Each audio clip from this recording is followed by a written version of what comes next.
ওই জান্নাত ভরানোর জন্য হুর থাকবে, গেলমান থাকবে, বন্ধু বান্ধব থাকবে, স্বজন থাকবে, বাজার থাকবে, শপিং থাকবে, মার্কেটিং থাকবে, সব কিছু থাকবে। আপনার কাছে যা কিছু লাগবে, যা কিছু প্রয়োজন হবে, আপনি সব পেয়ে যাবেন। সমস্ত মালিকানা আল্লাহ পাক আপনাকে দিয়ে দিবেন। জোরে বলি সুবহানাল্লাহ। সেই জান্নাতের বাজার আমরা গিয়ে করব। দুনিয়াতে বাজার করতে গেলে যদি হারাম পথ আসে, সে হারামকে ছেড়ে দেব। হারাম পন্থা ছেড়ে দিয়ে হালাল পথকে আমরা গ্রহণ করব। দুনিয়া সাজাবো না আখিরাত সাজাবো? আস্তে আস্তে করে কোন, দুনিয়া সাজাবো না আখিরাত সাজাবো? আখিরাত সাজাবো। হ্যাঁ, আখিরাতকে সাজাতে হবে। আখিরাত সাজানো হলে পরে দুনিয়াটা এমনি সাজানো হয়ে যাবে। আখিরাত সাজানো হলে পরে দুনিয়ার সমস্ত কাজটাও সাজানো গোছানো হয়ে যাবে। কারণ আখিরাতের সাজানো মানে আজান যখন হয়ে গেল, ফজরে চলে গেলাম মসজিদে, তাহাজ্জুদটা পড়লাম, সূর্য উঠলো, ইশরাক পড়লাম, 10টা 11টা বাজলো, শুকরিয়ার নামাজ পড়লাম, আবার জোহর যখন হয়ে গেল নামাজটা পড়লাম, আসর পড়লাম, মাগরিব পড়লাম, এশা পড়লাম, ব্যবসা করলাম, বাণিজ্য করলাম, চাকরি বাকরি করলাম, লেনদেন করলাম, সব কিছুতে আল্লাহর বিধান মেনে চললাম। এই যে আপনি আল্লাহর হুকুমটা মেনে নিলেন, দুনিয়ার জীবনটা গোছালো না গোছালো হলো? আর যে ব্যক্তি হারাম খায়, রাত 12টা বাজলো, মদের দোকানে গিয়ে বসলো, মদ খায়া 3টা পর্যন্ত মাতাল, এটা বাড়ি মারে, ওটা বাড়ি মারে, রাত 4টার দিকে বাড়িতে চলে আসলো। বাড়িতে আসার পর ওই যে একটা ঘুম দিল, এক টানে ঘুম থেকে উঠে হলো 3টার দিকে। সাজানো না এলোমেলো? বলেন বলেন বলেন বলেন, এলোমেলো। তাহলে আখিরাত সাজলে দুনিয়া এমনি সাজানো হয়ে যাবে। আখিরাত সাজানো হলে দুনিয়াও কি হবে? সাজানো হবে। আর দুনিয়া শুধু যদি সাজান, আখিরাত কি হবে? এলোমেলো হয়ে যাবে। আমার বন্ধুগণ,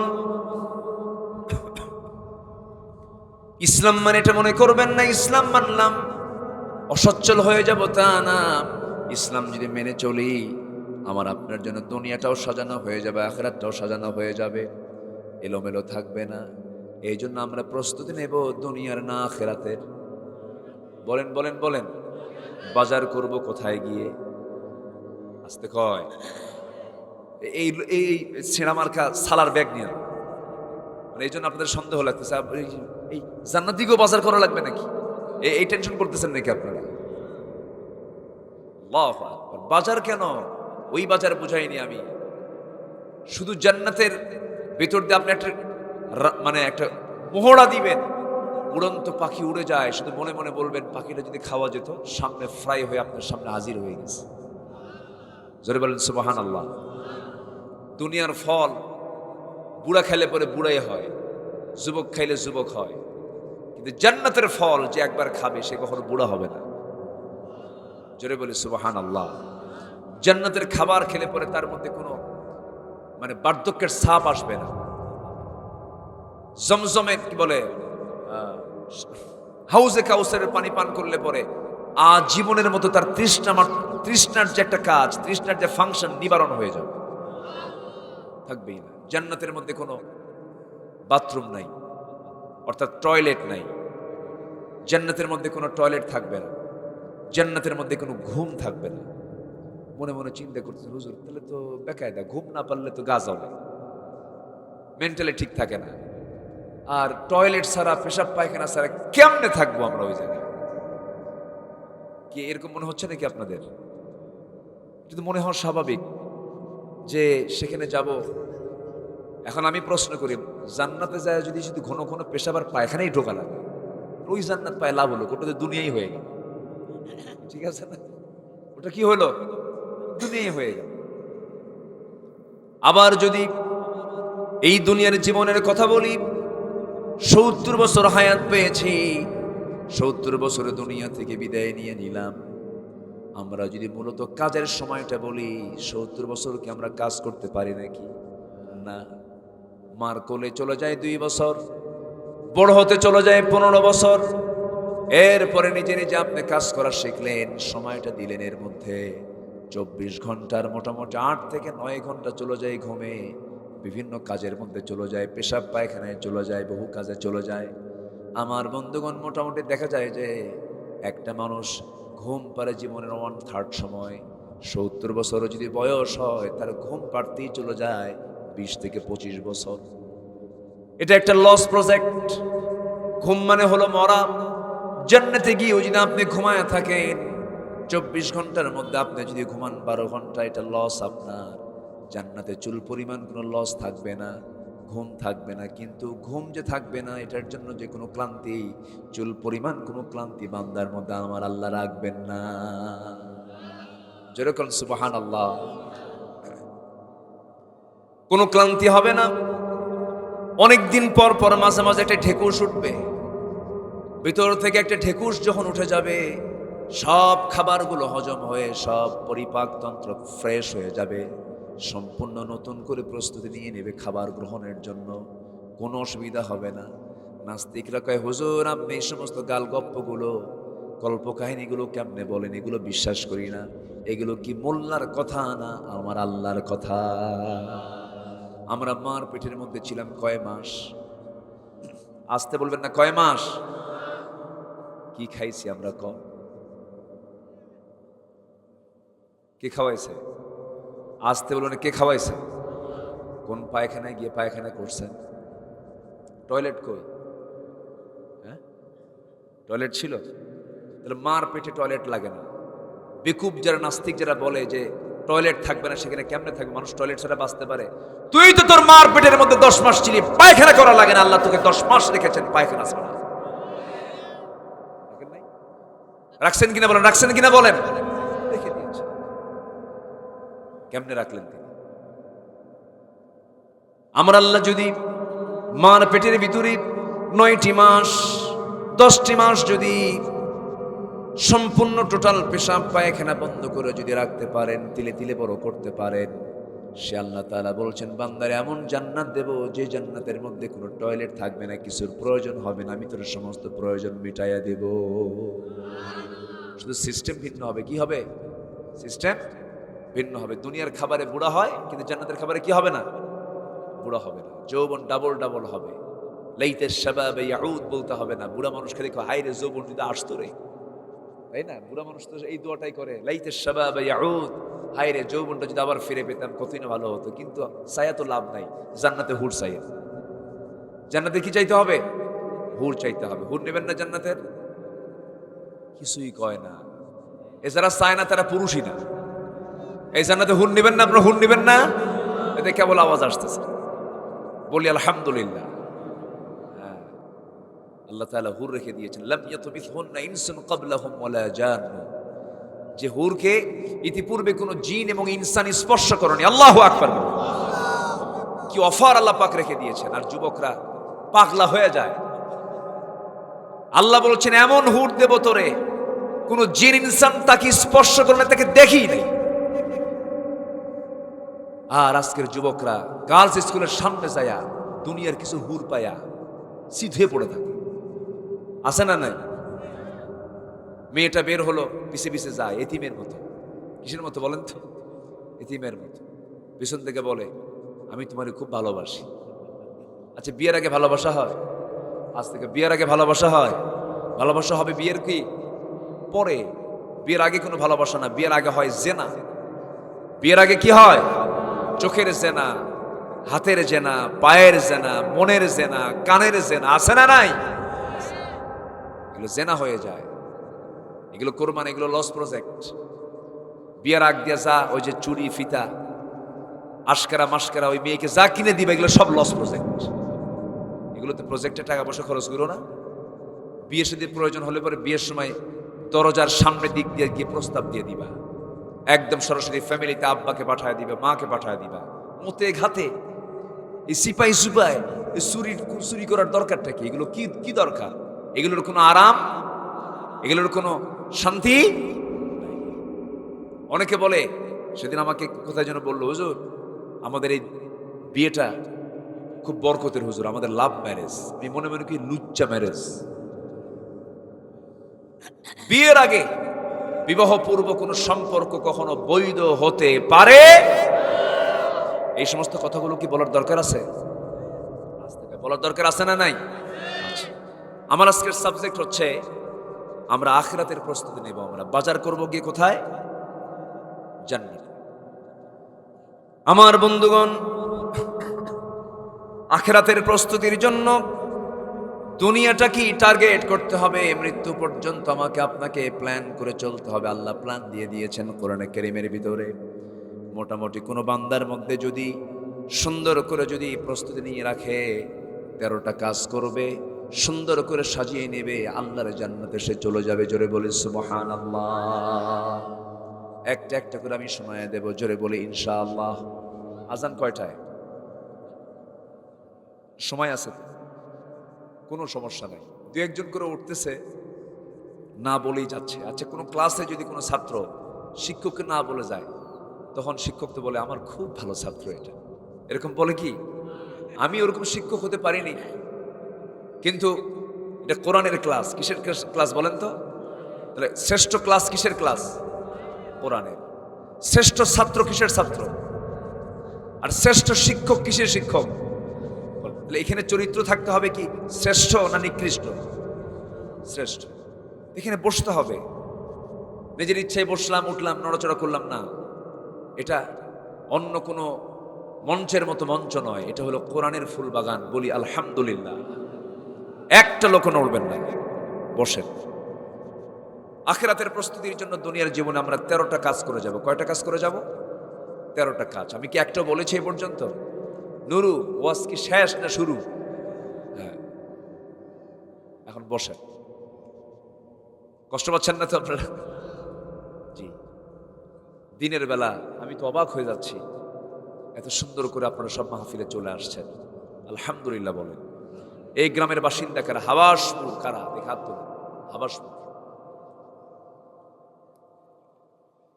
না? ভালো, লক্ষণ খুব ভালো। হাবাসপুরি তো ম্যাক্সিমাম দেখছি। বলি আলহামদুলিল্লাহ। হাবাস মানে কি? হাবাস শব্দের অর্থ কি? আমি পরে শুনব। আপনার বাড়ি হাবাসপুর নাকি? হাবাসপুর, এটার তফসির আপনার থেকে আমি শুনব। বয়স্ক লোক তো, আমি পরে শুনবো যে হাবাস থেকে কি থেকে এটার নামটা হলো। সম্মানিত ভাইয়েরা, সম্মানিত বন্ধুগণ, আমি খুবই খুশি হয়েছি যে গ্রামে মাহফিল, গ্রামের লোক সব হাজির হয়ে আছে। বলি আলহামদুলিল্লাহ। এটা খুব কম দেখা যায়। ম্যাক্সিমাম জায়গায় দেখা যায় দূর থেকে সব লোক আসে, গ্রামের লোক নাই। এটা কিন্তু বেশি দেখা যায়। কিন্তু এদিক থেকে আপনারা একটা রেকর্ড করেছেন, আজকে গ্রামের লোকের সংখ্যাই বেশি। বলি আলহামদুলিল্লাহ। মহিলারা ডাবল হয়েছে না? মেয়েরা তো ডাবল হবেই। মেয়েরা তো আল্লাহ তাআলা তাদের বরকত দিচ্ছেন, তারা সব জায়গায় ডাবল, মার্কেটও ডাবল। তারা মার্কেটও ডাবল ডাবল যায়, তাই না? সব দিকেই তারা ডাবল। স্বামীকে ধমক মেরে বলো, তুমি কি মার্কেট বোঝো কিছু? হ্যাঁ, কি শাড়ি কিনে নিয়ে আসছো? 700 টাকার শাড়ি তুমি নিয়ে আসছো 1,500 টাকা দিয়া, সংসার তো তুমি আগুন ধরায় দেবে। ধমক একখান দিয়া স্বামীকে কায়েদ কইরা সন্তান 1.5 বছরের কোলে উঠায়া দিয়া বলে, সন্তান তুমি দেখো, তুমি খাওয়াও, তুমি দুধ খাওয়াও। স্বামীকে দুধ খাওয়ানোর দায়িত্ব দিয়ে দুধের ডিপার্টমেন্ট কি স্বামীর না বইয়ের? আল্লাহ ডিপার্টমেন্ট কার মধ্যে রাখছে? অথচ দিয়ে দিল কার হাতে? স্বামীর হাতে। স্বামীও তো শীত হয়ে পড়ে থাকে, এরকম স্বামীও কিন্তু আছে। অযত্ন, বইয়ের ব্যাপার অযত্নশীল কিছু স্বামী আছে না নাই? বইয়ের যত্ন নিতে হবে, পর্দা। বইয়ের যত্ন নিতে হবে, আমার স্ত্রীর চেহারার দিকে যেন কেউ না তাকাতে পারে, ঠিক কিনা? নিয়ে চলে গেল, বললাম আমি মার্কেটে গেলাম, দিয়ে আসতে দেরি হবে। মাথার চুল ছেড়ে দেওয়া, 3 পিস একখান পরে, ওড়না নাই। দোকানদারের সামনে গিয়ে হাই হিল পরে, ভ্যানিটি একখান ব্যাগ নিয়ে দোকানদারের সামনে গিয়ে সুন্দর করে, এত সুন্দর ভাষা, আপনাদের এলাকার ভাষাও কিন্তু সুন্দর মোটামুটি, দোকানদারকে লক্ষ্য করে বলে, ভাইয়া একটা শাড়ি দেখানো যাবে কি? মানে এত সুন্দর ভাষার বাচনভঙ্গি, মনে হয় ওহী নাজিল হচ্ছে। দোকানদার তো এই চিকন গলার একটা নারীর সুন্দর কণ্ঠের আওয়াজ শুনে ওর তো রোগ ধরে গেছে। ওর কি ধরছে? রোগ ধরে গেছে। আস্তে করে শাড়ি একখান বের করে নিজের গায়ে লটকা দিয়ে বলে, আপা এই শাড়ি কিন্তু আপনাকে দারুণ মানাবে, ওটা আরেক বদমাইশ। আছে কিনা বলেন? এটা কি ব্যবসা না জেনা? ব্যবসা না গুনাহ? হালাল না হারাম? অন্যের বউ অন্যের মেয়েকে তুই প্রশংসা করবি কেন? তোর বউয়ের প্রশংসা তুই কর, ঠিক কিনা? অন্যের স্ত্রীর দিকে নজর দিলে নিজের বউ কখনো সুন্দর থাকবে না। এটা হচ্ছে সূত্র। আপনার নিজের স্ত্রীকে যদি পৃথিবীর সেরা সুন্দরী দেখতে চান, পৃথিবীর কোন নারীর দিকে আপনার তাকানো যাবে না। এক বেচারি বিয়ে করছে, বিয়ে কইরা 3 দিন পরে কান্দে, তো বউটা একটু কালো হয়েছে, ফ্যামিলি বিয়ে শাদী করাইছে, 3 দিন পর কান্দে। সবাই মিলে বলে, এই তুই কান্দিস কেন? বিয়ে করলি নতুন 3 দিন যায় নাই। কি বিয়ে করলাম তো আমি, সুমনের বউ দেখতে কত সুন্দর, আমার বউটা কালো। দেখেন গেছে ওর নজরে সুমনের বউয়ের দিকে। অন্যের বউয়ের দিকে নজর দিলে কি নিজের বউ সুন্দর হয়? আজ থেকে সুন্দর হয়? এই জন্য আখিরাতকে সাজাতে হলে, আখিরাতকে সাজালে দুনিয়া সাজানো হয়ে যাবে। জোরে বলি আল্লাহু আকবার। সংসার অশান্তি দূর হবে কার হুকুম মেনে চললে? আল্লাহর। পর্দা করবে কে আগে? নারী আগে না পুরুষ আগে? খালি মহিলার দায়িত্ব দিবেন না? পর্দা করার দায়িত্ব আগে কার? নারীর না পুরুষের? পুরুষের দায়িত্ব আগে পর্দা করা। পুরুষের পর্দা আছে না নাই? খালি বোরকা মানে পর্দা নাকি? বোরকা শব্দের অর্থ পর্দা? আল্লাহ রাব্বুল আলামিন বলেন, সুন্দর করে পুরুষ এবং নারীকে এক্সট্রা করে জানিয়ে দিচ্ছেন, হে পুরুষ সকল, ইয়াগুদ্দু মিন আবসারিহিম ওয়া ইয়াহফাযু ফুরুজাহুম যালিকা আযকা লাহুম। আবার বলছেন, ইয়াগুদুদনা মিন আবসারিহিন্না ওয়া ইয়াহফাযনা ফুরুজাহুন্না। হে পুরুষ সমাজ, তোমরা চক্ষুটাকে নিম্নগামী করো, নিজের লজ্জাস্থানকে হেফাজত করো। নারী সমাজ, চক্ষু নিম্নগামী করো, লজ্জাস্থানকে হেফাজত করো। এই নিয়ন্ত্রণ থাকে তাদের 100% পর্দাটা কমপ্লিট থেকে যায়। জোরে বলি সুবহানাল্লাহ। বোরকা তো, এই যে স্টাইলওয়ালা বোরকা তো হালে আসলো আজ থেকে 50 বছর আগে। আমার দেশের যারা দাদি নানি ছিলেন তাদের গায়ে কি এরকম বোরকা ছিল নাকি বলেন? তারা বেশি বোরকা পরাই লাগে নাই, কারণ 12 হাত শাড়িকে তারা, প্রত্যেকটা ইঞ্চি ইঞ্চি শাড়িকে তারা কাজে লাগাইছে। ওই শাড়িটা পরেছে, কিন্তু শাড়িটা পরলেও শাড়ি দিয়ে তার মাথা থেকে পা পর্যন্ত ঢেকে গেছে। আর এখন 12 হাত শাড়ি পরলেও তার গা ঢাকে না, সিস্টেম ভিন্ন। সব কাপড়গুলো ঢুকায় দেয় ভাঁজের মধ্যে। কিসের মধ্যে? ভাঁজের মধ্যে। ভাঁজের মধ্যে 10 গজ। ভাঁজের মধ্যে কয় গজ? 10 গজ। আর আছে কয় গজ? 2 গজ। কিন্তু আমার দাদিরা তা পরেন নাই। আমার দাদি যে ব্লাউজটা বানিয়েছিলেন, সেই ব্লাউজের কাপড়ের সংখ্যা ছিল, কাপড়টা ছিল, কাপড়ের পরিমাণটা ছিল 1 গজ 4 গিরা। সে 1 গজ 4 গিরা দিয়ে আমার দাদি ব্লাউজ বানিয়েছেন। হাতা পর্যন্ত, হাত পর্যন্ত ঢেকে গেছে, পিঠটা ঢেকে গেছে, পেটটা ঢেকে গেছে। কেউ তাকে দেখে নাই, তার চেহারাও কেউ দেখে নাই। এরকম দামি দামি বোরকা পরা লাগে নাই। ব্লাউজ দিয়ে ঢেকে গেছে, শাড়ি দিয়ে সুন্দর করে ঢেকে ঢুকে কেউ তাকে দেখে নাই। কিন্তু আজকে সেই ব্লাউজের কাপড় কমতে কমতে, যে দাদির সময় 50 বছর আগে 1 গজ 4 গিরা ছিল, সেই ব্লাউজের কাপড় কমতে কমতে 1 গজই বাদ আছে, খালি 4 গিরা। কয় গিরা বলেন? 4 গিরা। 4 গিরা দিয়ে কি আর কাপড় দেহ ঢাকে? দেহ ঢাকে না। মা, সুন্দর করে আপনার চামড়াটাকে ঢেকে ফেলুন। পর পুরুষ থেকে নিজেকে বাঁচার চেষ্টা করুন। বদনজর থেকে বাঁচুন, ওয়াসওয়াসা থেকে বাঁচুন, সমাজের রোগ বৃদ্ধি থেকে নিজেকে হেফাজত করুন। আল্লাহ এলাকার মা বোনদেরকে কবুল করুন। একটু জোরে বলি, আর একটু জোরে বলি, আর একটু জোরে বলি। কষ্ট পাচ্ছেন নাকি আপনারা? তাহলে আখিরাতের প্রস্তুতির জন্য আমাদের কয়টা কাজ করতে হবে? 13টা। একটাও কিন্তু বলিনি। নাম্বার 1, ভাববেন না আমি না বলে যাব, 13টা বিষয় বলে যাব। জোরে বলি ইনশাআল্লাহ। নাম্বার 1 হলো আল্লাহ এবং রাসূলের প্রতি দ্বিধাহীন ঈমান, অর্থাৎ ঈমান 2 প্রকার: সন্দেহযুক্ত ঈমান, সন্দেহমুক্ত ঈমান। মুনাফিকরা ঈমানটা আনে সন্দেহযুক্ত, আর ঈমানদাররা ঈমান আনে হলো সন্দেহমুক্ত। এই জন্য ওয়ালাম ইয়ারতাবু কথা বলেছেন। খাইছেন? আলহামদুলিল্লাহ, দেখেন কি সুন্দর চেহারা, মাশাআল্লাহ। এরকম বক্তা মনে হয়। আমার তো কোনো সাইজ বাইজ নেই, বুঝলেন? গোটা গায়ে কয়েকশো টাকা মনে হয় গোশত আছে। আমি নাকি বুড়াও হই না, সবাই বলে। আমার এই মাহফিল অঙ্গনে 26 বছর চলতেছে। আপনার বয়স কত? 32 বছর বয়স। যাক, আর মাশাআল্লাহ অনেক সুন্দর সাঈদ ভাই। আল্লাহ তুমি তার সকল খেদমতকে তুমি আল্লাহ কবুল করো। জোরে বলি আল্লাহুম্মা আমিন। একটু মজা করে কথা বলতেছে, রাগ করতেছেন না তো আপনারা? রাজবাড়ির মানুষ তো মানে রাজবাড়ি, তো এখানে তো কোনো ফকিরের বাড়িটাই নেই, বুঝেন না? রাজবাড়ি মানে কি? হ্যাঁ, এটাই বিশাল ব্যাপার এটা।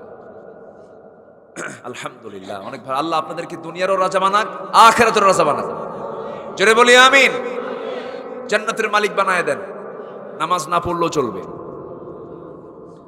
আচ্ছা, তাহলে ঈমান আনবো আমরা সন্দেহ নিয়ে না সন্দেহ মুক্ত? দ্বিধাহীন না সন্দেহ মুক্ত? সন্দেহ মুক্ত, দ্বিধাহীন ভাবে।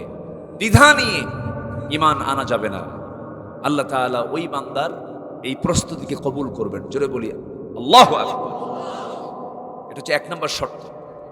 আল্লাহ রাব্বুল আলামিন বলেন, ইন্নামাল মুমিনুনা আল্লাযীনা আমানু বিল্লাহি ওয়া রাসূলিহি সুম্মা লাম ইয়ারতাবু ওয়া জাহাদু বিআমওয়ালিহিম ওয়া আনফুসিহিম ফি সাবিলিল্লাহ উলাইকা হুমুস সাদিকুন। জোরে বলুন আল্লাহু আকবার। সূরা হুজুরাত, সূরাতুল হুজুরাত ভার্স নাম্বার 15 কোট করে নেবেন। আল্লাহ রাব্বুল আলামিন বলছেন, ঈমান শুধু আনলেই হবে না, সুম্মা লাম ইয়ারতাবু, যারা সন্দেহ রাখবে না। আল্লাহ আছেন, রাসূল আছেন, যারা সন্দেহ মুক্তভাবে বিশ্বাস করে নেবে। আল্লাহ রাব্বুল আলামিন বলছেন, আমি তাদেরকে সত্যবাদীর ঘোষণা দিয়ে দিলাম, তাদের ঠিকানা হয়ে যাবে জান্নাত। জোরে কোন সুবহানাল্লাহ।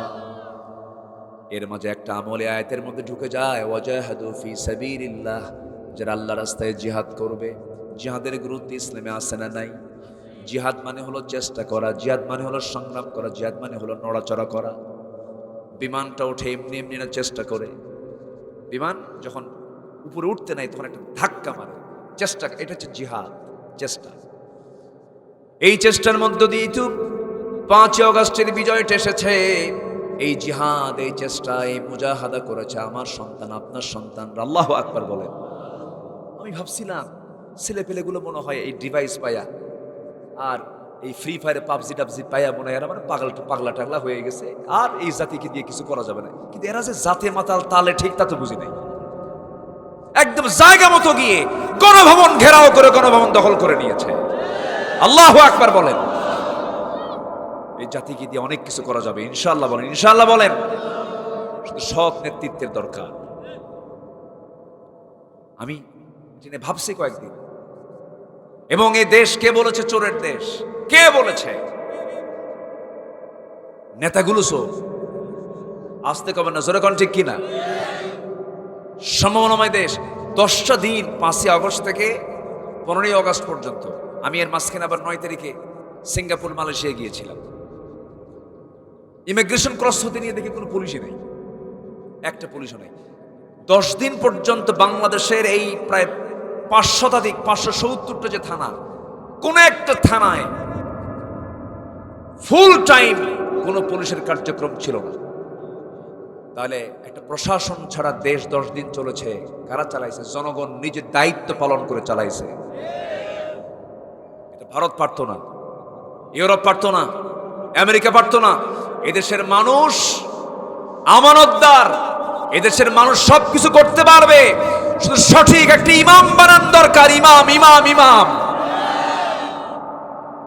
কথা ক্লিয়ার? বদমাইশ রাগী টের পাইছে 14 আগস্টকে আমাদের ইমামকে, আল্লামা সাইদিকে তারা পরিকল্পিতভাবে হত্যা করেছে। আজকে উনি বেঁচে থাকলে জাতির নেতৃত্বের সংকট থাকতো না। কথা ক্লিয়ার? কোন মাস্টার প্ল্যান তারা করেছিল, কিন্তু আল্লাহর প্ল্যান তো আলাদা। আল্লাহ তুমি জাতিকে বোঝার তৌফিক দাও। জোরে বলি আল্লাহুম্মা আমিন। নাম্বার 2 হলো তাকওয়া অর্জন করব। কি কি অর্জন করব বলেন তো?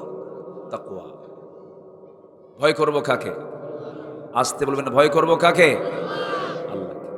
ওমরে ফারুক রাদিয়াল্লাহু তাআলা আনহু রাতের বেলা হাতে একখান লাঠি নিয়ে একা একা ঘুরতেছেন, পিছনে কেউ নাই, কোনো প্রোটোকল নাই, অর্ধ দুনিয়া চালান, কোনো লোক লাগে না। আর আতি পাতি নেতা কিছু ছিল, পিছনে 50টা মোটর সাইকেল ছাড়া নেতা ঘোরেন না। আছে না নাই? যেখানেই পাবেন কাঁচা কলসি দিয়ে পাছায় পিটাবেন। ঠিক আছে কিনা বলেন? পিছনে পিটাবেন। ওমরে ফারুক রাদিয়াল্লাহু তাআলা আনহু একা একা ঘুরতেছেন, কেউ নাই, কেউ নাই, একা নির্জন পরিবেশে মদিনার অলিগলি ঘুরতেছেন, ঘর থেকে বের হয়ে ঘুরতেছেন। হঠাৎ করে এক ঘরের সামনে দাঁড়ায় থেকে মার বেটির কথা শুনতেছেন। মা বেটি কি গল্প করে, মানে তাকওয়া কাকে বলে, এই জন্য আমি এই লাইনে আসলাম। মা বেটি গল্প করে। মা বলে, মেয়ে শোনো, সংসারে বড় অভাব, টাকা পয়সার বড় ঘাটতি, যে দুধটা আজকে দহন করেছে উট থেকে, এটা দিয়ে আমাদের সংসার চলবে না, দুধের মধ্যে একটু পানি দাও। মেয়ে বলছে, মা এই হারাম কাজটা আমি করতে পারবো না, আল্লাহ আমাদেরকে দেখছেন, এটা করতে পারবো না। প্রশাসন আছে, মদিনার গভর্নমেন্ট আছে, এগুলো জেনে গেলে পরে বড় বেইজ্জত হতে হবে, মা এই সমস্ত কাজগুলো করা যাবে না। মা বলছে, এখানে তো কেউ নাই, রাতের বেলা অন্ধকার, কে দেখবে ঘরের মধ্যে আমরা কি করতেছি? ওমর জানবে না কি? কেউ জানবে না, দিয়ে দাও পানি। সঙ্গে সঙ্গে মেয়েটা বলছে, মা পৃথিবীর কেউ না জানলেও আমার আল্লাহর কুদরত সঙ্গে সঙ্গে তা জেনে যায়, পারবো না। সেইদিন ওমরে ফারুকের চোখে পানি চলে আসলো, আর মনে মনে ভাবলেন, এই রাষ্ট্র পরিচালনা করার জন্য আমি ওমর, আমার তেমন প্রয়োজন নেই, জনগণই যথেষ্ট। চলে গেছেন বাড়িতে, বউকে সামনে ডাক দিয়ে বলে, বউ আমার শোনো, তোমার ছেলের বউটা খুঁজে পেয়েছি, বউমা আমার খোঁজা হয়ে গেছে। সুবহানাল্লাহ বলবেন না? কার মেয়ে বলেন? যারা দুধ বেচে খায় তাদেরকে কি বলে এলাকায়? গোয়ালিনী। আল্লাহু আকবার। ওয়াজআলনাকুম শুউবান ওয়া ক্বাবাইলা লিতাআরাফু ইন্না আকরামাকুম ইনদাল্লাহি আতকাকুম। তোমাদের মধ্যে সেই লোকটাই আমার কাছে দামি, সৈয়দ, মির্জা, মোগল, পাঠান, এই সমস্ত বিষয় আমার কাছে কোনো গ্রহণীয় নয়। আমার কাছে সেই লোকটাই দামি, যে বান্দা আমি আল্লাহ আমাকে বেশি ভয় করে, তাকওয়া অবলম্বন করে। সঙ্গে সঙ্গে ওমরে ফারুক লোক পাঠায় দিলেন আর বললেন, ও আমার স্ত্রী, আমি সিদ্ধান্ত চূড়ান্ত করেছি, ওই বাড়ির যে বাড়িতে দুধ বিক্রি হয়, সেই দুধ বিক্রেতার মেয়ের সাথে আমার ছেলের বিয়ে হয়ে যাবে। জোরে বলি সুবহানাল্লাহ। তাহলে এখানে নির্বাচন করতে গিয়ে, বিয়ে করতে গিয়ে কোনটা আগে দেখলেন? কি দেখলেন? আমরা দেখি কি? আমরা কি দেখি? দেখো তো ছেলেটা কি করে, ওর কি মঙ্গল গ্রহে অফিস আছে নাকি? দেখো তো কোথায় অফিস, দেখো তো মঙ্গল গ্রহে। সিটিজেনশিপ কোথাও আছে কি? দেখো তো আমেরিকা অথবা সুইজারল্যান্ডে কোনো বিজনেস আছে কিনা। আর প্রেজেন্ট কারেন্ট অ্যাকাউন্ট ব্যালেন্সটা কত, এটা চেক করে দেখো। আর মেয়ে নির্বাচন করতে গিয়ে দেখো, তুমি কি ল্যাপটপ বুঝো? ল্যাপটপের এই এই প্রোগ্রামগুলো জানা আছে কি? মাথার চুলটা কেমন দেখি লম্বা, দেখাও তো।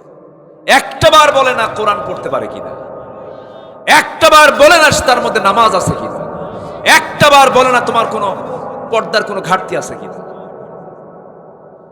তো আমার আপনার শান্তি কেমন হবে? ওমরে ফারুকের মতো মানুষ, একটা রাষ্ট্রের রাষ্ট্রপ্রধান, তার ছেলেকে বিয়ে করাচ্ছেন তাকওয়া দেখে। কি দেখে বলেন? তাকওয়া দেখে। আজকে কেমন যেন করে এই সমস্ত কথাগুলো আজকে বের হচ্ছে। আল্লাহ পাক কথাগুলো তো সেগুলোই বের করে দেন যেগুলো জাতির জন্য দরকার হয়। বলি আলহামদুলিল্লাহ। এগুলো কি কথা বলার দরকার আছে না বলেন তো? আচ্ছা, নাম্বার 2 হলো তাকওয়া।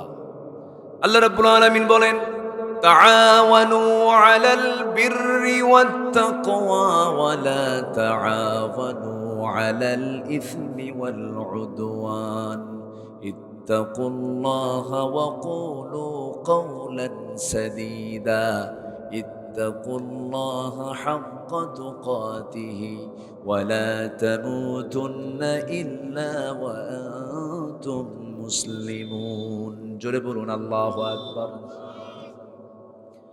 নাম্বার 3 হলো ন্যায় প্রতিষ্ঠা। এখানে এই জায়গায় বসে শুনতে হবে,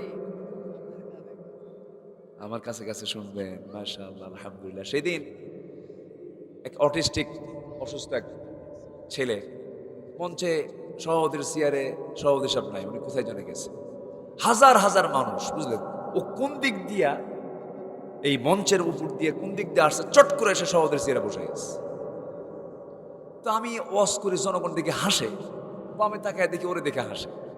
তো বললাম, তুমি এই জায়গায় কেমনে আসলে? কি আমারে বসে দেয় না, কি করবো, এখানে বসলাম। পরে আমি তাকে বললাম, আমি অসুস্থ, তো পাগলকে আপনি যত উস্কায় দিবেন সে তত পাগলামি বাড়ায় দেবে। পাগলা নাও ঢুলাস না, কে মনেই তো ছিল না, আরেক বেকায়। পরে বসায় দিলাম, তুমি অসম, কিন্তু ও তো অসুস্থ পাগল, ওই এক এক সময় এক একটা অভিনয় করতেছে। আমি আলোচনা করতে করতে দেখি যে ওইদিকে রাত্রেবেলা রঙিন চশমা লাগায় বসে আছে। হাসাহাসি শুরু হলো। পরে কথাবার্তা বললাম, বিদায় জানাই দিলাম। অনেক বান্দা থাকে, আল্লাহর কত বিচিত্র বান্দা দুনিয়াতে আছে না নাই বলেন তো? আছে। পাগলগুলোই তো অ্যাডভান্স আখেরাতের ময়দানে, কারণ পাগলগুলোর কোনো হিসাব নাই, কোনো প্রশ্ন নাই। আল্লাহ তাআলা তাদেরকে সহজেই মাফ করে দিয়ে জান্নাত দিয়ে দিবেন। জি, আলহামদুলিল্লাহ। নাম্বার 3 হলো ন্যায় প্রতিষ্ঠা এবং সদাচার। আমরা যেটাই করব, অন্যায়কে প্রতিষ্ঠা করব না ন্যায়কে প্রতিষ্ঠা করব? ন্যায়। নাম্বার 4, দ্বীনের সঠিক ইলম অর্জন করতে হবে। এটা সবচেয়ে বড় বিষয়, এটা মাথায় নিতে হবে। ইলম ছাড়া বান্দার নৈকট্য আল্লাহর সঙ্গে কখনো হতে পারে না। আল্লাহ রাব্বুল আলামিন বলেন, তুমি আমার কাছে চাবে, জ্ঞান বৃদ্ধির জন্য দোয়া করবে। সবাই বলেন ওয়াকুর রাব্বি জিদনি ইলমা। সবাই বলুন ওয়াকুর রাব্বি জিদনি ইলমা। হে আল্লাহ, তুমি আমার জ্ঞানকে বাড়ায়া দাও। জ্ঞান চাইতে হবে কার কাছে? আল্লাহর কাছে চাইতে হবে। নাম্বার 5 হলো অধিক সংখ্যক নেক আমল করতে হবে। আল্লাহ রাব্বুল আলামিন ওয়াদা করেছেন, জীবনে গুনাহ হতে পারে, পাপ হতে পারে, কিন্তু পাপের চাইতে সওয়াবের পরিমাণ কম হওয়া চাই না বেশি হওয়া চাই? বলেন বলেন বলেন। কারণ পাপের আমলের ওজন হবে সেই দিন, ওজন করবেন তিনি আমার কে? ওজন হবে না? ওজন হবে না? আল্লাহ রাব্বুল আলামিন বলেন, فَأَمَّا مَنْ ثَقُلَتْ مَوَازِينُهُ فَهُوَ فِي عِيشَةٍ رَاضِيَةٍ وَأَمَّا مَنْ خَفَّتْ مَوَازِينُهُ فَأُمُّهُ هَاوِيَةٌ وَمَا أَدْرَاكَ مَا هِيَ نَارٌ حَامِيَةٌ। আমার বন্ধুগণ, ওজন যদি ভালো আমনে কামল হয় জান্নাতের কারণ হয়ে যাবে, ওজন যদি ঘাটতি পড়ে যায় জাহান্নামের কারণ হয়ে যাবে। এই জন্য আমল নামায় সওয়াবটা বেশি বাড়ায়া নিতে হবে। গুনাহ তো থাকবেই, গুনাহ নাই কার? একমাত্র ফেরেশতার গুনাহ হয় না, যাদের গুনাহ করার কোনো যোগ্যতাই নাই। কিন্তু মানুষকে গুনাহ করার যোগ্যতা দিয়েছেন কে? আসতে বলবেন না, কে? গুনাহ বান্দার হবে, মাফ চাবে কার কাছে? আল্লাহর কাছে। মাফ গুনাহ যদি না থাকে বান্দার চোখে পানি আসবে না, পানি আসবে না। গুনাহ হয়ে গেছে তখন আসামি হয়ে সে চোখের পানি ফেলে কাঁদবে কার কাছে? আল্লাহর কাছে কাঁদবে। লাউলাম তুযনিবু লাযাহাবাল্লাহু বিকুম ওয়া লাজাআ বিকওমিন হাত্তা ইউযনিবুন। তুমি যদি গুনাহ না করো আমি তোমাকে দুনিয়া থেকে বের করে দিয়ে কিছু গুনাহগার বান্দাকে পাঠাবো, যারা গুনাহ করবে, মাফ চাবে, আমি তাদেরকে মাফ করে দেব। যেরকম সুবহানাল্লাহ। তাহলে আজকে থেকে গুনাহ শুরু, এরকম কিছু নাকি? আল্লাহ পাক আশ্বাস দিচ্ছেন, চিন্তা করিস না, গুনাহ হয়েছে তো কি হয়েছে, আমার কাছে মাফ চাবি, আমি তোকে মাফ করে দেব। কিন্তু ইচ্ছা করে কোনো গুনাহ করা যাবে না। জাহালাতিন বিসুইন, অজ্ঞতাবশত কোনো গুনাহ হয়ে গেলে আল্লাহ রাব্বুল আলামিন মাফ করে দিবেন। আল্লাহ রাব্বুল আলামিন এই জন্য বলছেন অধিক সংখ্যক নেক আমল করো। ইন্নাল্লাযীনা আমানু ওয়া আমিলুস সালিহাতি কানাত লাহুম জান্নাতুন নাঈম। জোরে বলুন আল্লাহু আকবার। সূরা লোকমান আল্লাহ রাব্বুল আলামিন এক জায়গায় বলেছেন জান্নাতুল ফিরদাউসের কথা, আর এক জায়গায় বলছেন জান্নাতুন নাঈমের কথা। জোরে বলুন আল্লাহু আকবার। আমার বন্ধুগণ, নাম্বার 6 হলো ধৈর্য ধারণ করা। আখিরাতের প্রস্তুতির জন্য বড় একটা গুণ। ইয়া আইয়ুহাল্লাযীনা আমানুস্তাঈনু বিস-সাবরি ওয়াস-সালাহ। নাম্বার 7 হলো আল্লাহর প্রতি ভরসা করা। কার প্রতি ভরসা করা বলেন? আল্লাহর প্রতি ভরসা করা। এই ভরসা যার মধ্যে থাকে তার মধ্যে মানসিক রোগ কখনো হবে না। কি রোগ হবে না? মানসিক রোগ। এখন কিন্তু সাইকোলজিক্যাল ডিজিজ, মানসিক রোগীর সংখ্যা কিন্তু অনেক। এর অন্যতম কারণ হলো হতাশা। আর হতাশা তখনই আসে যখন বান্দার ঈমানের ঘাটতি আসে। ঈমান আছে যার, হতাশা নাই তার। হ্যাঁ, মাশাআল্লাহ, দামি কথা বলেছেন। ঈমান আছে যার, হতাশা নাই। এটাই হচ্ছে সবচেয়ে বড় বিষয়। তার মধ্যে কোনো মানসিক সমস্যাই হবে না। তাওয়াক্কুল। এবং আল্লাহ দেখেন কত চূড়ান্ত কথা বলে দিয়েছেন, ওয়ামান ইয়াতাওয়াক্কাল আলাল্লাহ ফাহুয়া হাসবুহ। যে ব্যক্তি আমার প্রতি ভরসা করবে তার জন্য কারো লাগবে না, আমি আল্লাহ নিজে যথেষ্ট। কে দায়িত্ব দিয়েছেন? কে দায়িত্ব নিয়েছেন? আল্লাহ। আমার বন্ধুগণ, নাম্বার 8 হলো দুনিয়ার ভোগ বিলাসে নিমগ্ন না হয়ে আখিরাতের আবাসকে মূল লক্ষ্য হিসেবে স্থির করে নেওয়া। কারণ ওয়া ইন্নাদ দারাল আখিরাতা লাহিয়াল হায়াওয়ান লাউ কানু ইয়ালামুন। জোরে বলুন আল্লাহু আকবার। নাম্বার 9 হলো নিজেকে এবং পরিবারকে সময় দেওয়া। এটা আখিরাতের প্রস্তুতির একটা গুরুত্বপূর্ণ অংশ। আল্লাহ রাব্বুল আলামিন নিজে শুধু বাঁচতে বলেন নাই, পরিবারকে নিয়ে বাঁচতে বলেছেন। কু আনফুসাকুম ওয়া আহলিকুম নারা। নিজে বাঁচো, পরিবারকে জাহান্নাম থেকে বাঁচাও। নাম্বার 10 হলো তওবা করো। কি বলেন কি?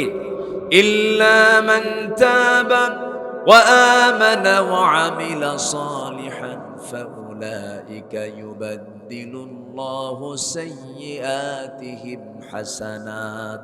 জোরে বলুন আল্লাহু আকবার। তওবা করবে তুমি, তোমার সমস্ত গুনাহগুলোকে আমি আল্লাহ সওয়াব দিয়ে তোমার সমস্ত আমলনামা ভরপুর করে দেব।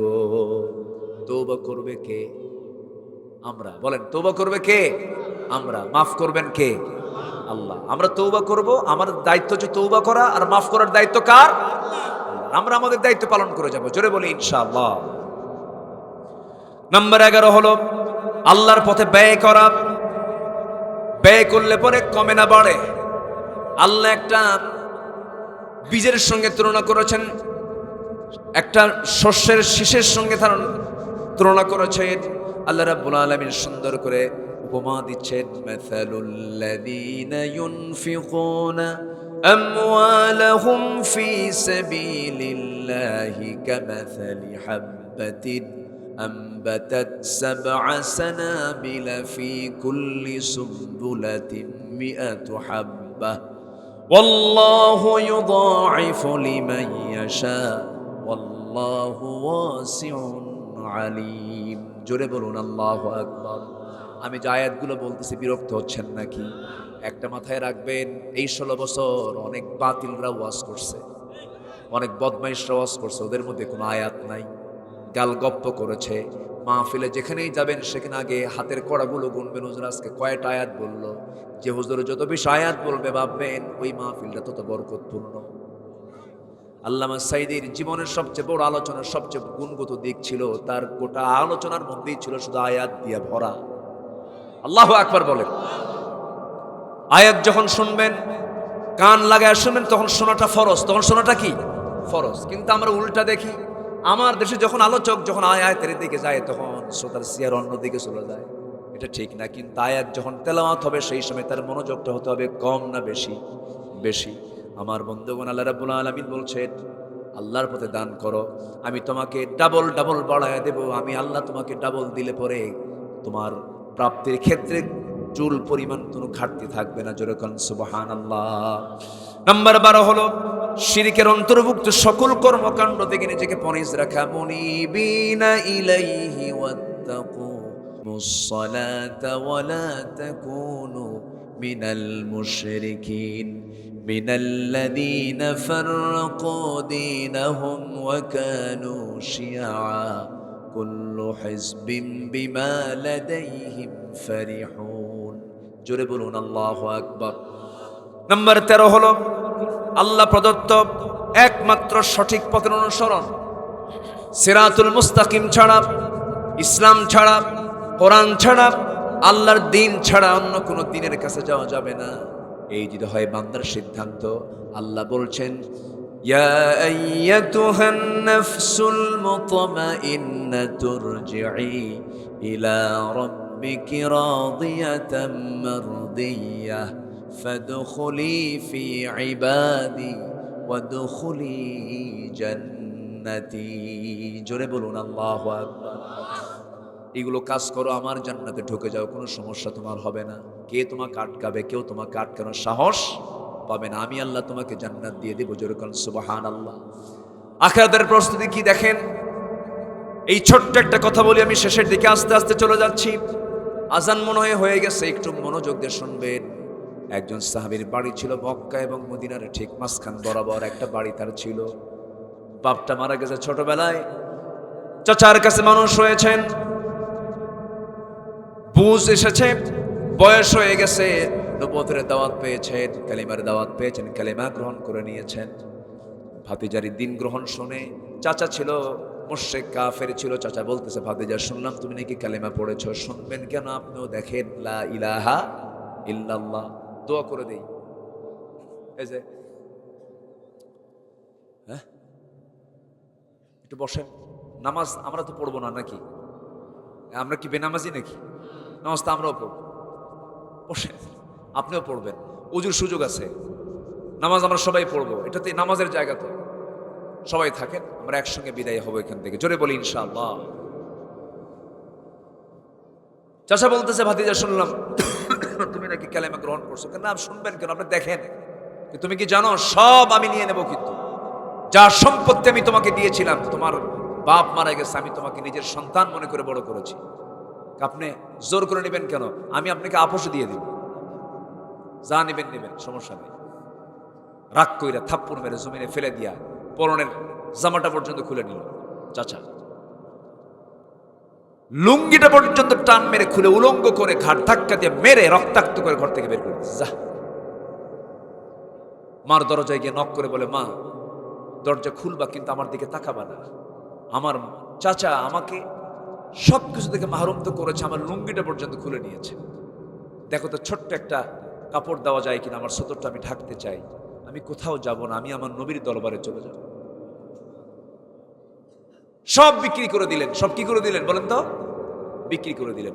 জমা জমি, ব্যবসা বাণিজ্য, নিজের গায়ের কাপড়, নিজের গায়ের লুঙ্গি, পরনের লুঙ্গি সব দিয়ে দিলেন ইমানের কাছে। ইমান বিক্রি করলেন, ইমান রেখে সব দিয়ে দিলেন। শীতকাল তখন, আরব গালফে 2 মাস শীত থাকে। শীতের ভিতরে উনি পায়ে হেঁটে পদব্রজে রওনা দিয়েছেন। মদিনার মসজিদ নববীর সামনে গিয়ে, হুজরাখানার সামনে দরজার কাছে গিয়ে নক করছেন, কড়া নাড়ছেন। যুবক থরথর করে কাঁপতেছে। আমার নবীজি দরজা খুলেই দেখে গায়ে কাপড় চোপড় নেই, নগ্ন দেহ, শুধু কোনো মতো সতরটা ঢাকানো। কিচ্ছু না বলে ভিতরে ঢুকে পড়লেন। আমার নবীর নিজের গায়ের 2টা জুব্বা হাতের মধ্যে নিয়ে এসে বলছে, যুবক আগে কাপড়টা পরো, এরপরে কথা বলি। সুবহানাল্লাহ বলবেন না? কার জুব্বা বলেন? কার? ছোটখাটো কোনো পোশাক এটা? আমার নবীর ছোঁয়া লেগেছে যে কাপড়ে, সেই জুব্বা মোবারক আমার রাসূল সেই যুবকের হাতে তুলে দিলেন। বললেন, চাচা, বললেন ইয়া রাসূলুল্লাহ, চাচা আমাকে কাপড় চোপড় খুলে নিয়ে আমাকে বের করে দিয়েছে। রাসূল বললেন, তোমার চাচা তোমাকে বস্ত্রহীন করেছে, আমি বিশ্বনবী, আমি আমার নিজের গায়ের জুব্বা তোমার হাতে দিয়ে দিলাম। জুব্বা পরো, কি সমস্যা বলো? সাহাবী খুব খুশি। আমার নবীজি বলছেন, ও যুবক, আর তোমার কোনো দোয়া আছে নাকি? হুজুর আমি কি দোয়া চাবো আপনার কাছে, আপনি আমার জন্য দোয়া করে দেন। রাসূল দোয়া করছেন, আকাশের মালিক আল্লাহ, আমার এই প্রিয় সাহাবী আব্দুল্লাহ দিন গ্রহণ করতে নিয়ে এসে দুনিয়াকে বিক্রি করে দিন গ্রহণ করেছে। দুনিয়ার সমস্ত সম্পদগুলোকে বিক্রি করে সে ঈমানকে নিয়ে নিয়েছে। দুনিয়ার সব বেচা শেষ হয়ে গেছে। আল্লাহ তোমার কাছে ফরিয়াদ করি, অন্তত আব্দুল্লাহর জান মাল যেন কোনো কাফের বেঈমান না নিতে পারে। আমার আব্দুল্লাহর জানকে তুমি আল্লাহ কাফের বেঈমানদের জন্য হারাম করে দাও। এই দোয়াকে বলা মাত্র আব্দুল্লাহর মনটা খারাপ হয়ে গেল। চেহারা কালো হয়ে গেছে। রাসূল বলছেন, আব্দুল্লাহ, দোয়া করলাম আমি, তোমার মন খারাপ হলো কেন হুজুর? আমি তো শহীদ হতে পারবো না। কেন? কাফেররা আমাকে মারতে পারবে না, তারা আমাকে রক্তাক্ত করতে পারবে না, আপনি দোয়া করে দিয়েছেন। রাসূল বলছেন, তোমার যদি শাহাদাতের তামান্না থাকে, ওয়া ইম্মা তাআলা ফিরাশিহি, তোমার মৌত যদি বিছানা হয়ে থাকে, তুমি আল্লাহ দরবারে শহীদের মর্যাদা নিয়ে হাজির হবে। যেরকম সুবহানাল্লাহ। ওই সাহাবী চলে গেলেন। সাহাবায়ে কেরামদের মধ্যে থেকে মাঝে মাঝে এত জোরে জোরে কোরআন তেলাওয়াত করতেন, বিরক্ত হয়ে নবীর কাছে সে রিপোর্ট দিলে রাসূল বলতেন, সাহাবীরা, আমার আব্দুল্লাহর ব্যাপারে তোমার রিপোর্ট করো না। আমার আব্দুল্লাহ যখন জোরে জোরে কোরআন পড়ে, এর মধ্যে কারণ হলো আব্দুল্লাহর দিন গ্রহণ করতে গিয়ে তারা দুনিয়াকে বিক্রি করতে হয়েছে, ওকে কষ্ট দিও না। আমার নবীজি মদিনার মসজিদ থেকে কোন এক যুদ্ধের ময়দানে চলে গেলেন। সেই যুদ্ধে আমার নবীজি এই প্রিয় সাহাবীকে সঙ্গে করে নিয়ে চলে গেলেন। যুদ্ধ শুরু হয়ে গেছে, যুদ্ধ থেমে গেছে, যুদ্ধের ময়দান থেকে আবার ফিরে আসতেছিলেন। হঠাৎ করে রাস্তার মাঝখানে অসুস্থ হয়ে গেছেন সেই সাহাবী। সাহাবীরা এসে বলছে, হুজুর, আপনার প্রিয় সাহাবী আব্দুল্লাহ অসুস্থ। রাসূল বলেন, হারে কি হয়েছে? ভালো করে সেবা করো, চিকিৎসা করো। 3 দিনের মাথায় নবীর কাছে সংবাদ আসলো, হুজুর, আপনার প্রিয় সাহাবী আর নাই, সে দুনিয়া থেকে বিদায় নিয়েছে। রাসূল বললেন, হারে গোসল করাও, জানাজার আয়োজন করো। জানাজার নামাজ কেউ পড়াবে না, আমি রাসূল নিজে তার জানাজার নেতৃত্ব দেব। জানাজায় দাঁড়ায় গেলেন। এরপরে বলছেন, সাহাবীরা, আমার আব্দুল্লাহর কবরটা কোথায় খনন করেছে? কই যে আমরা যাওয়ার পথে রাস্তার মাঝখানে যে ওই যে দুটো পাহাড় দেখতেছেন, পাহাড়ের ঠিক চিপার মধ্যে ওকে আমরা দাফন করব। রাসূল বলছেন, ও আমার সাহাবীরা, তোমরা একা তাকে নিয়ে যাবে না, আমাকেও সাথে নিয়ে যাও। আজকে আব্দুল্লাহর কবরে আমি কাউকে নামতে দেব না। আব্দুল্লাহর লাশটা আমি রাসূল নিজের হাতে নামায়া কবরে শোয়াই দেব। আমার নবীজি কবরস্থানে চলে গেলেন, কবরের মাটিতে নামলেন। কবরের মাটিতে নেমে হাত দুইটা আগায় দিলেন। সাহাবায়ে কেরামকে বলছেন, সাহাবীরা, আমার আব্দুল্লাহর লাশটা আমার হাতে দিয়ে দাও। লাশটা দেওয়া হলো। বললেন, আবু বকর আমার ডান পাশে নামো, ওমর আমার বাম পাশে নামো। পৃথিবীর সেরা 3 জন মানুষ আব্দুল্লাহর কবরে দাঁড়ায় আছে। একদিকে বকর, আরেকদিকে ওমর, মাঝখানে রাসূল। লাশটা ধরলেন, বলছেন, আবু বকর মাথা ধরো, ওমর পা ধরো। আমার নবীজি পিঠের কাছে ধরে নিয়া লাশটা কবরে শোয়া দিলেন। বুকের উপরে হাত রেখে বলছেন, আকাশের মালিক আল্লাহ, এ আব্দুল্লাহকে আমি আগা গোড়া চিনি। আব্দুল্লাহ অনেক কষ্টে দিন গ্রহণ করেছে। আল্লাহ, জিহাদের ময়দান থেকে ফেরার পথে অসুস্থ হয়ে মারা গেছে। আমি বিশ্বনবী আব্দুল্লাহর পরে এই সময় পর্যন্ত সন্তুষ্ট আছি। তুমি